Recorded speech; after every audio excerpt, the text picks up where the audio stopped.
Have you ever wondered how Rome, a small city in Italy, became one of the most powerful empires in the world? The story begins in 509 BC with the dawn of the Roman Republic. This was a time when Rome discarded its monarchy and established a complex democratic system that was truly ahead of its time. At the heart of this system were two consuls, elected annually and holding the highest political office.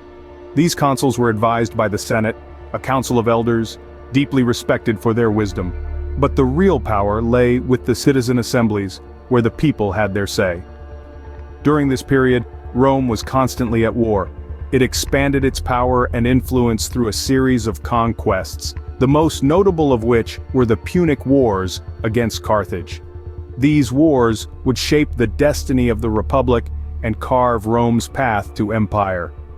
As Rome grew in power and wealth, the Republic's political structure began to strain under the weight of its own success. How does a republic become an empire? In Rome's case, it took a series of civil wars and the rise of a charismatic leader. The Roman Republic, a thriving hub of democracy and power, began to wane under the strain of inner conflicts and power struggles. The infighting culminated in a series of civil wars, a period of chaos and turmoil that would change the face of Rome forever. This chaotic phase saw the rise of a remarkable figure, Julius Caesar. Caesar, with his strategic prowess and political acumen, rose above his contemporaries to become the de facto ruler. He implemented a series of reforms that touched every corner of Roman life, from the calendar to the constitution.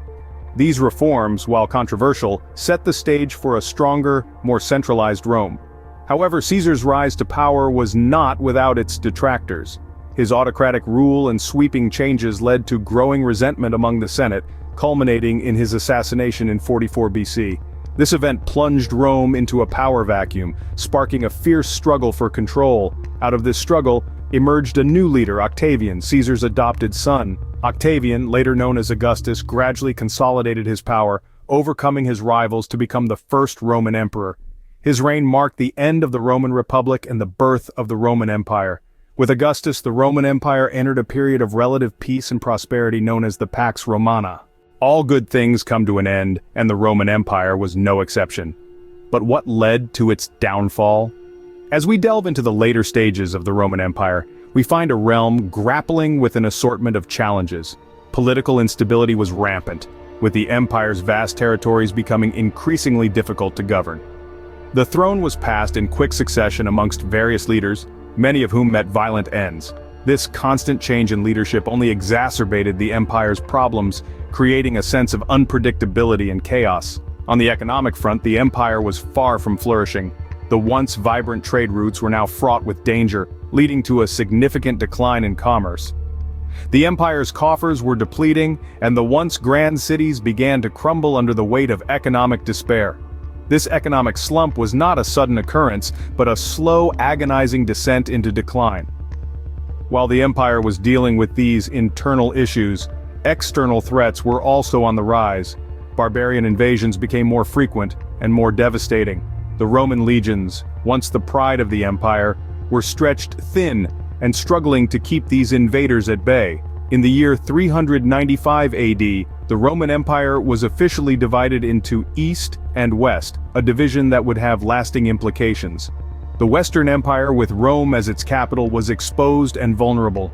In 410 AD, the unthinkable happened. Rome was sacked by the Visigoths, a moment that sent shockwaves through the empire and beyond. Finally, in 476 AD, the Western Roman Empire collapsed.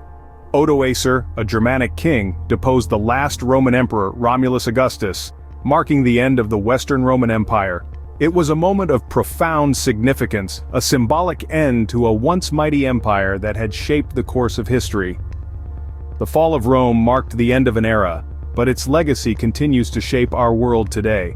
From republic to empire, Rome's story is a tale of rise and fall, of power and decline. Born as a republic, Rome's ambition and growth led to its transformation into a mighty empire under the rule of Julius Caesar and Augustus. Yet, like all great entities, it eventually succumbed to its downfall. As we delve into the annals of history, we discover that Rome's story is not just about an empire. It's about human ambition, struggle, and resilience, themes that continue to resonate in our world today.